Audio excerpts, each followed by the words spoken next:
Whew, things are about to get a little bit spicy, baby. So I have checked out James Gunn's Superman, and I would like to tell you guys what I thought about it. Now, I know many people are going to immediately come to the conclusion that I am going to hate this film. They're probably telling themselves right now that the 4KO is about to trash this movie. And guess what? They are certainly right. That's right. James Gunn's Superman is one big pile of trash.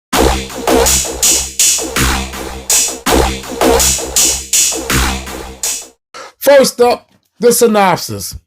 When Superman gets drawn into conflicts at home and aboard, his actions are questioned, giving tech billionaire Lex Luthor the opportunity to get the Man of Steel out of the way for good. That is the synopsis. Now let me tell you why I feel that this movie is one big pile of steaming trash. The story is as shallow as a shoreline of a lake. That's right. It is as thin as the paper it is written on. The pacing. Oh my goodness. Do you remember that report that I gave you guys? And it said that Warner Brothers made James Gunn cut 30 minutes out of his film. I totally believe it because the editing and the pacing is off here. Let me give you an example. You remember the kaiju from the TV spots and the trailer? All right. In this film, and this is no spoiler, in this film, it's nighttime, right? And the guys who are releasing this kaiju in the middle of the night, they say, look, it's going to grow. All right. They walked off. In fact, they let it run off. And next thing you know, snap of your finger, the kaiju is big. It is daytime and it's stepping on his dog. Superman comes down and catches the feet of this damn monster. That's right. So this thing went from a wee bitty baby to a full-grown kaiju overnight, and not one building was knocked down. That's right. No one knows where this thing grew at, right? Just out of the blue. Just big, stepping on a dog, being very careful not to touch a building. You went from back of the truck, nighttime, daytime, thing big, no buildings being knocked down. Listen, that report that James Gunn was forced to cut 30 minutes off of this film is definitely true. All right. What else can I talk about? The acting. All right. David Corn Sweat, he's okay. He's not great. He's not good. He's definitely as that of Superman. Now, he's good as Clark Kent, but not as Superman. Make that make sense. All right. Mr. Terrific, Eddie Khadiji, fire. Best part of the film. Absolutely dig Mr. Terrific. Even though you know that I ripped that costume apart, it grew on me in this film. I barely even noticed it. Okay. Guy Gardner, Nathan Fillion.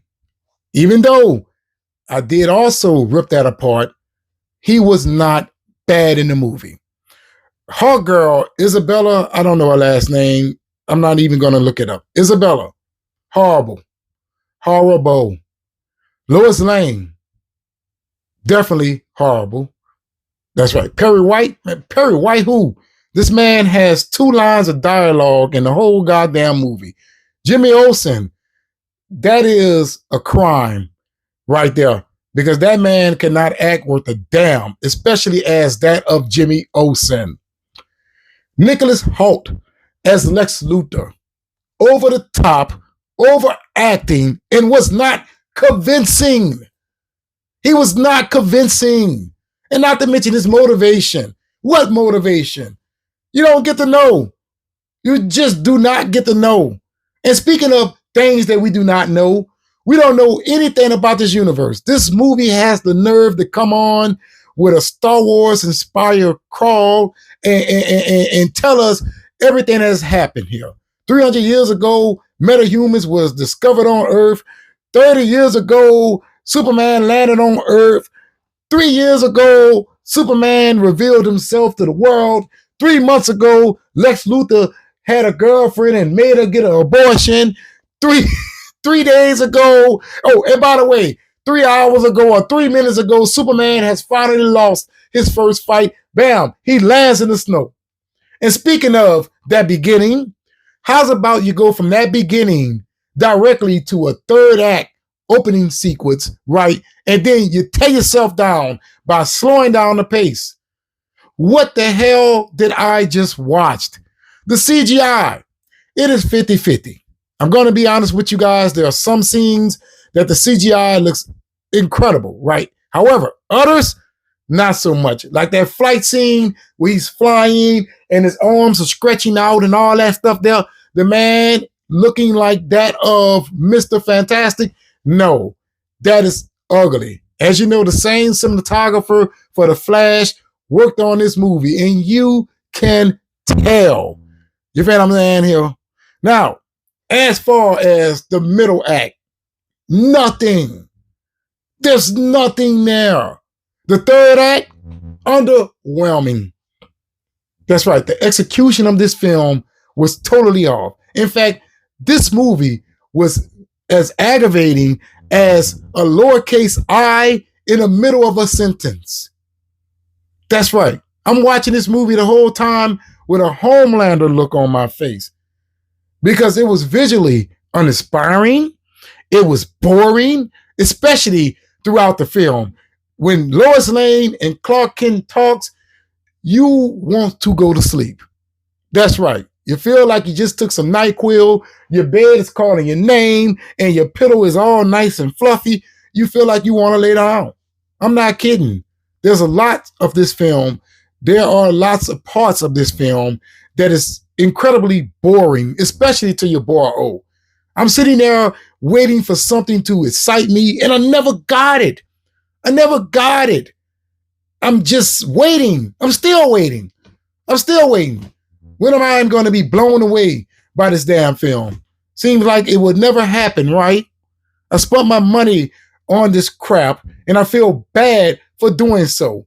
And don't get me wrong, I had some stud points, and that helped me pay for this thing. But man, how is it that DC has fallen this low? This movie is no different for the likes of Blue Beetle, The Flash, The Suicide Squad, Wonder Woman 1984, and the list goes on and on.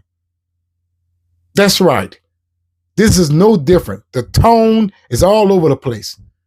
And it's speaking of tone, is this supposed to be a comedy or is it supposed to be a fantasy? I don't know because the movie tries so damn hard to make you laugh. It's like it is smile over substance, not style over substance, but smile over substance. And guess what? The humor doesn't land.